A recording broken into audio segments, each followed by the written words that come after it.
The NHS is one of the biggest employers in the world. The NHS is made up of 1.3 million people who care for the people of this country with skill, compassion and dedication. All unique in their own right.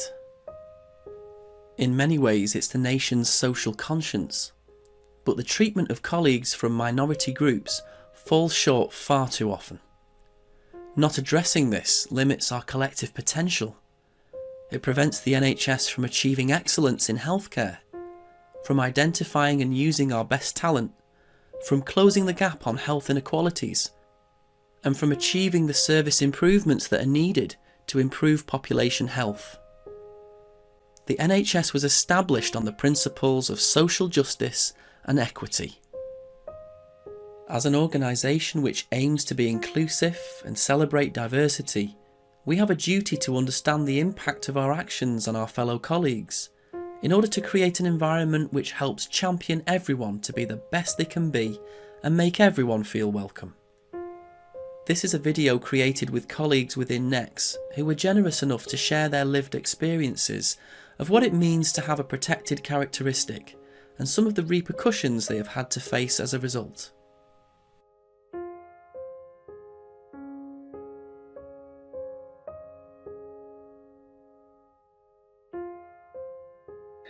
A constant pressure I've felt throughout the various positions I've held has been dealing with biases and expectations associated with my protected characteristics, whether that be my ethnicity, religion, gender, or even my socio-economic background.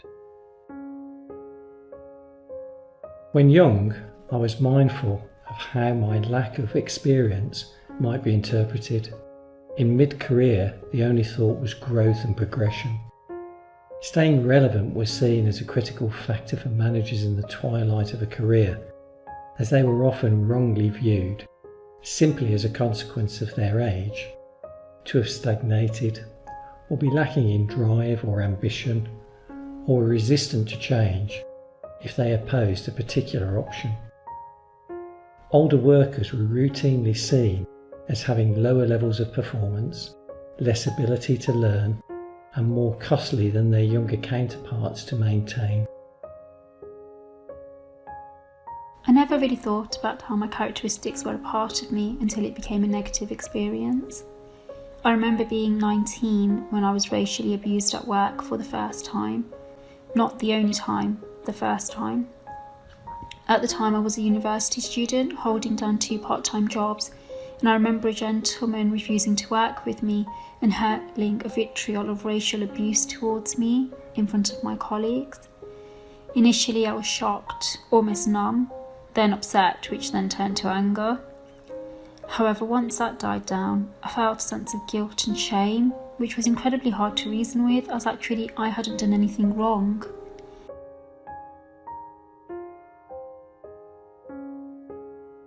I was born with these protected characteristics. My protected characteristics aren't something I hide, nor would I choose to hide.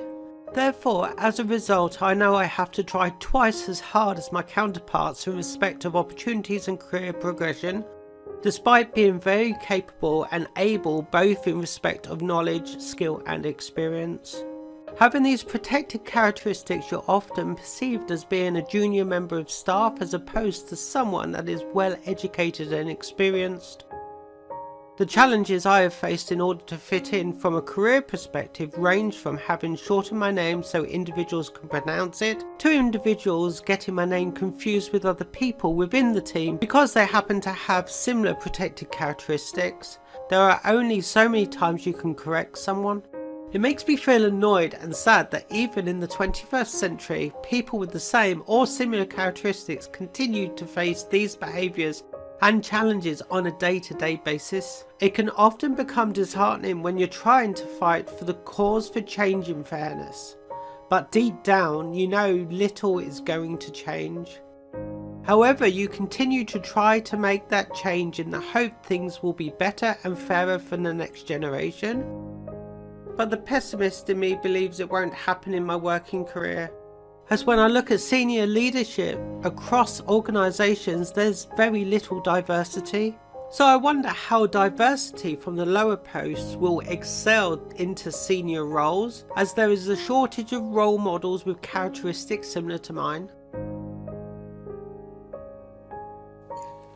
I can't really say what it means to have a protected characteristic, for the simple reason that I don't know what it means to be anything else. Similarly, in order to be viewed as a peer, it meant that even the way I dress needed to always be professional, to ensure that when I do share views, there isn't any lingering doubt as to my ability or professionalism. In my experience, commonly used language has an impact on reinforcing tropes, expressions such as hard to reach groups, implying those individuals are challenging rather than reflecting that as organisations we fail to engage with them on their terms. Interesting question for me to consider, how it feels to have a protected characteristic, because I don't know that I feel particularly protected in the world or the work environment because of who I am. So I started thinking, what does it mean to be a woman in a world that is still male dominated, despite the many incredibly talented women that occupy equal space?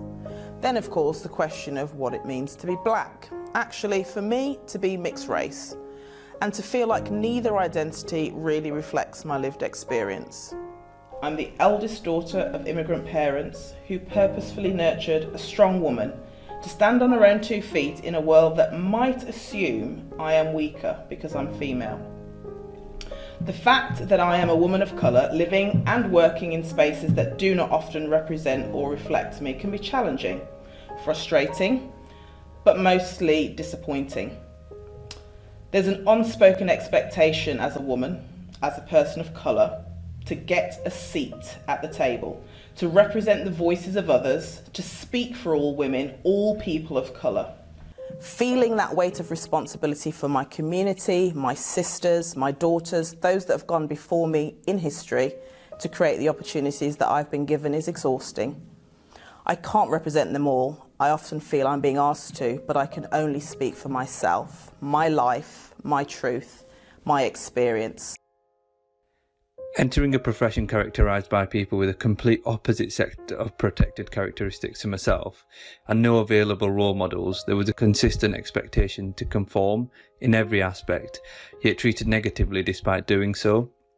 The challenges associated with being seen to be visibly different in these environments have manifested in multiple ways, from bullying and lack of support from senior leadership through to microaggressions, including shock at exceeding in the work environment. A recent conversation with a white ex-colleague about one of my first roles in a community setting displayed the hugely contrasting experience we each had in the same environment. While I had felt victimised, bullied and threatened, he had very fond memories of working in the same place and felt a great sense of belonging. I can't help but wonder what people see when they look at me.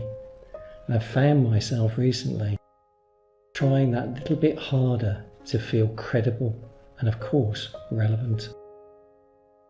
Self-reflective and particularly astute, you look for the telltale warning signs that the sell-by date is now all but up.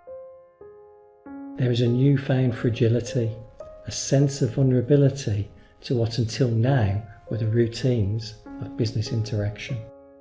I was a shell of the person I'd been before, no longer outgoing and lively, instead scared of putting the slightest foot wrong in case I was carted off to HR for performance issues.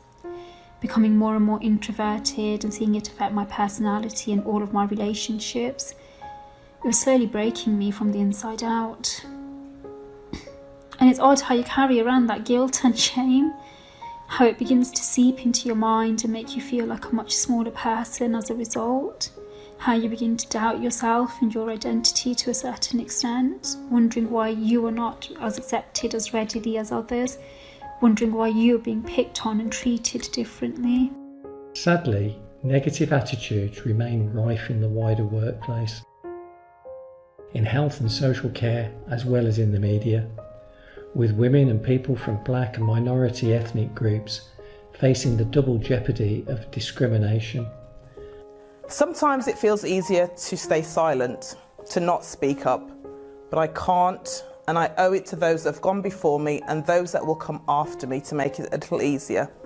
And mostly I owe it to myself to live up to the potential that's inside of me, regardless of my gender or the colour of my skin. Breaking glass ceilings is a bittersweet victory. Still, being the first, the only, it's lonely.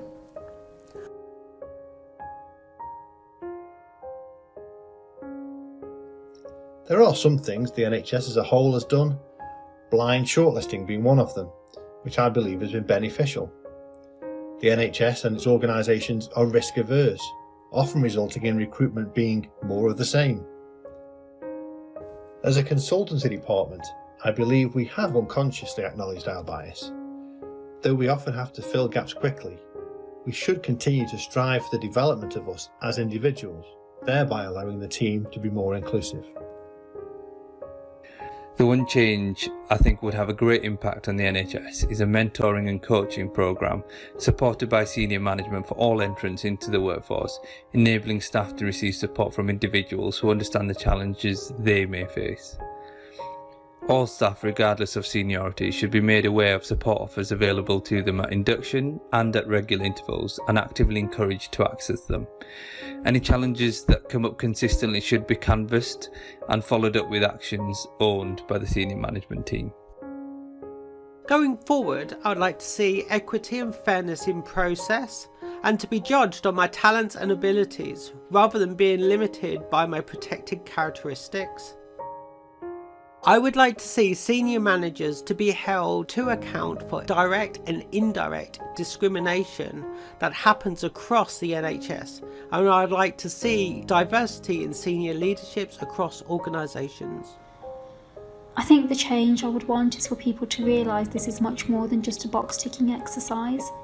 Your actions affect me even if they don't affect you. Your actions can destroy me as a person, but they can also help me to be my best. I'm just like you. I may look different, I may speak differently, we may not always agree, but that doesn't mean my points are any less valid than yours simply because of who I am or the way I look. Let me be my whole self at work without fear of repercussion and retribution. Accept me for who I am and help make it a better place for everyone, not just those who fit a certain type of mould. The world is changing and we need to change with it too. Because inclusion is not a matter of political correctness, it's a right, not a privilege for a select few. What change would I like going forward? For those that currently sit in the places of power, don't seek to protect me. Champion a work environment that allows me to be my whole self, unapologetically, and whoever you are, when you get a chance to sit at the table, get creative. Don't stay silent, and pull up a seat for the next person.